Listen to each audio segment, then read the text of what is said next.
میں ہوں محمد اویس مسجد کا ایک ویب ہندی سے موجود ہیں سب سے آج ہم پوچھیں گے خواب کے اندر انسان اگر رو رہا ہے تو اس کو دیکھنا کس چیز کی علامت ہے، کیا تعبیر ہے؟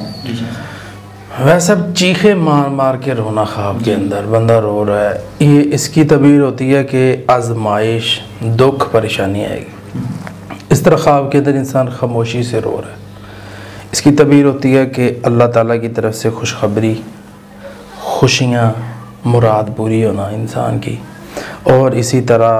آنے والا وقت اچھا ہوگا۔ اس طرح تیسرا خواب یہ ہے کہ انسان کسی کی موت پر رو رہا ہے، خواب کے اندر کوئی بندہ فوت ہو گیا اس کے اوپر رو رہا ہے، تو اس شخص کے متعلق یہ خواب ہے کہ وہ اس کا یعنی کہ ایسے خواب کو ضائع کر دینا چاہیے وہ کسی بندے کے بارے میں، اور وہ شخص جو ہے اس کا دو چیزیں ہی سامنے آئیں گی نا، یا تو اس کا اچھا کردار ہوگا تو یا برا کردار ہوگا،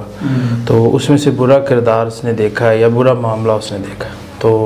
اس کی ریل میں اصلاح کرنی چاہیے کہ آپ کے اندر کوئی یہ معاملات ہیں، تو یا اس کو دیکھ کے رو رہا ہے تو اس کی تعبیر یہ ہے کہ اس کا تعلق اس کے ساتھ مضبوط ہو جائے گا، یہ اس کی اصلاح کرے گا، اس کو بہتر کرنے کی کوشش کرے گا۔ جی ناظرین، اگلے پروگرام میں پھر حاضر ہوں گے، ہمیں اجازت دیجیے، اللہ حافظ۔ اعوذ باللہ من الشیطان الرجیم، بسم اللہ الرحمن